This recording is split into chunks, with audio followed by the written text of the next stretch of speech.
Hi, welcome back. So remember before the break we were discussing when to use which rule? Let's look at that in the context of an actual problem. Okay, here we say given that two cars are parked on a street at A and C. Joe standing at point B. What is the distance? They want us to determine the distance from B to C. So they want us to determine that distance. So if we want to label this triangle, this is little a, this is little b, and this is little c.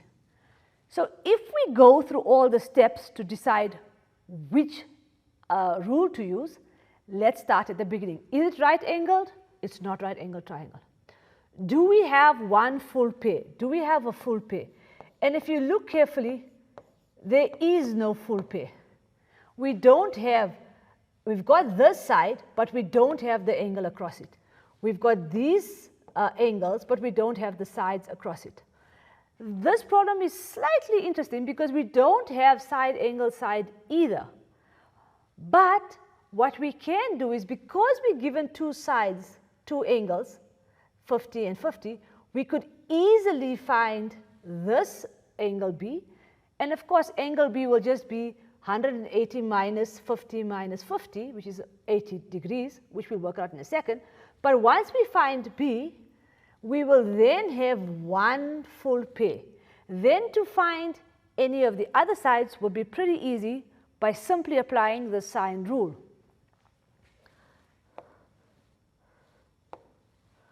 Okay, so when we're calculating B, we've got to calculate B quickly. Let me just erase this. Okay, so we're going to calculate B like we said earlier, and B, remember, because it's angles in the triangle and we have the other angles equal to 50, we just subtract it from 180, and so B is just going to be, 80 degrees. Okay, now that we have B, we're going to use the sine rule to find BC. And again, remember, we're finding BC, or we're finding little a. So because we want to find a, we're going to use this version of the sine rule that starts with a as its numerator. So the version we're going to be using is a version that starts off with a or BC as a numerator. So BC, so that over sine of the angle across it. So we're going to have sine of 50 degrees. Okay. And on this side, we have to put our full pair. So what's our full pair that we're given?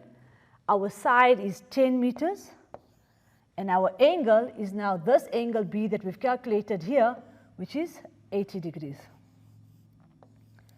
Okay, and rearranging this, remember we're just going to multiply throughout by sine of 50, so we isolate the BC on the left-hand side.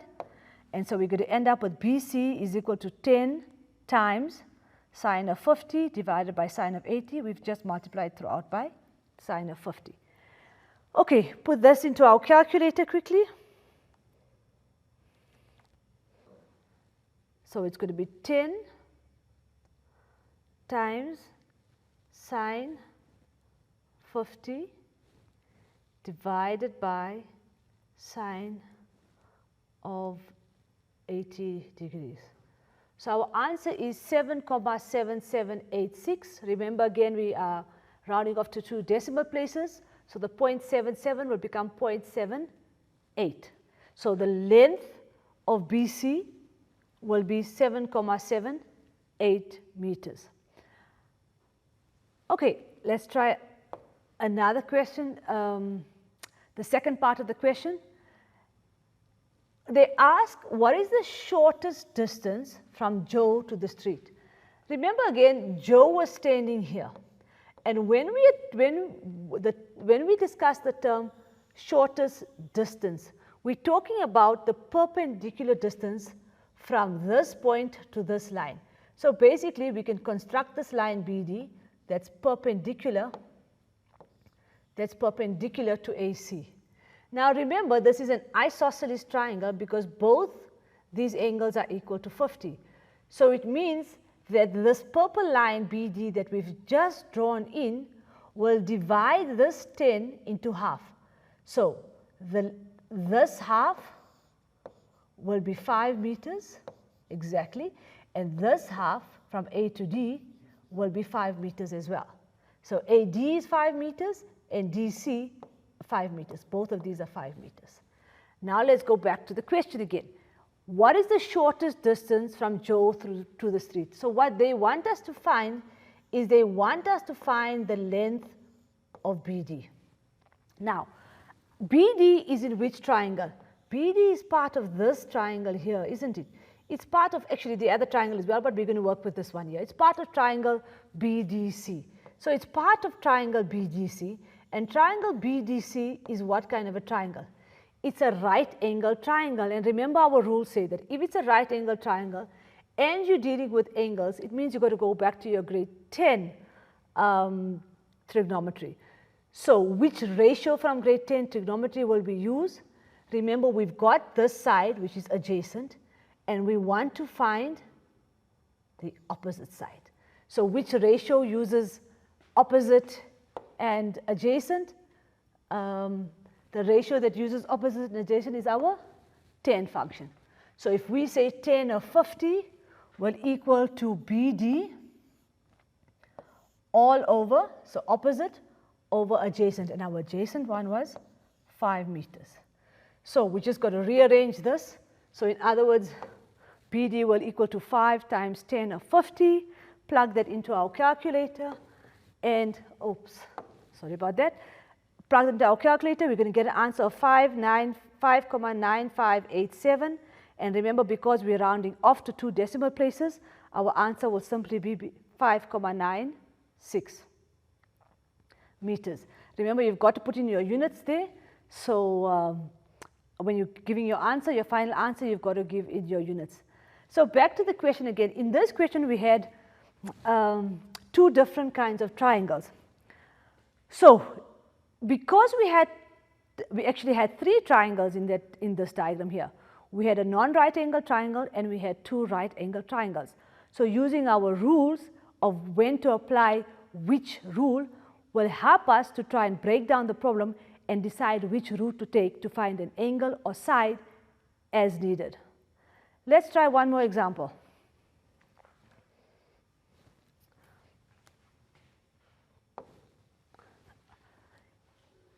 In the diagram, determine the length of Pn. So we've got to find the length of Pn. They want us to find this side here. Now let's quickly just look at this diagram and try and break it down and see what we have. So obviously we've got 2 triangles. We've got this triangle that's right angled, and we've got this triangle that's non-right angled triangle. So generally, to solve a right angle triangle, you need to have 2 bits of information.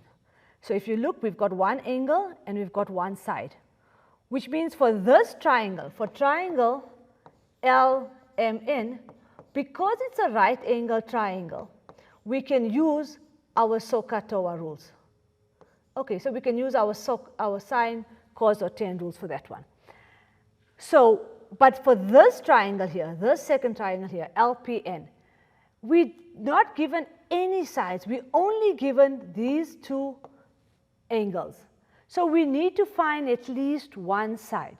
So because the only one we can solve at the moment using the given information is our right angle triangle, we're going to start off first by finding LN.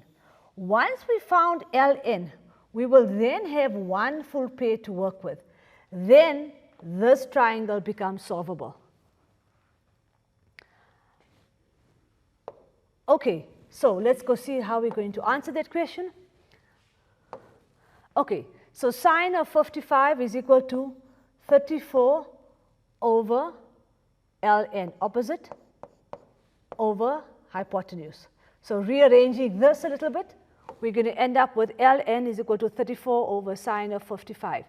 Now because we're going to use the answer to find Pn, I'm going to leave my answer like that, and I'm going to substitute ln by using this fraction for ln. So that's what we just found out now.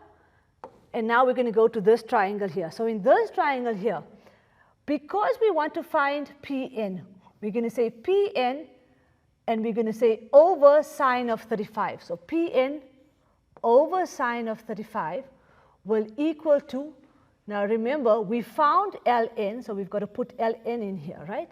So it's going to be ln times the sine of the angle across from it. And across from this, we've got 74 degrees.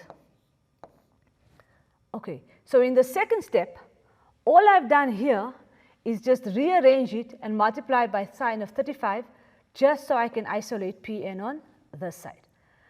Okay, now we're going to take this ln and we're going to substitute it in here for ln. So we're going to take it exactly as it is because we want to be accurate. We don't want to lose any decimal places. So that's why we didn't use a calculator at this point. We're going to use a calculator only after this. So I'm going to plug in that piece for ln, which was 34 over sine of 55 degrees. Okay, and this sine of 35 was there, and this, I'm just repeating the denominator. Now, I'm going to put this whole piece into my calculator, and you plug it in. If you want, you can do it like this, or you can simplify it in one more step like that, where you just take the sine of 55 at the bottom, and you can decide how you want to get through the algebra here. It's fine. Either way you do it, even if you put in the calculator exactly as it is, you'll get an answer of Pn is equal to 24,77 units. And so finally, you'll end up with an answer for Pn.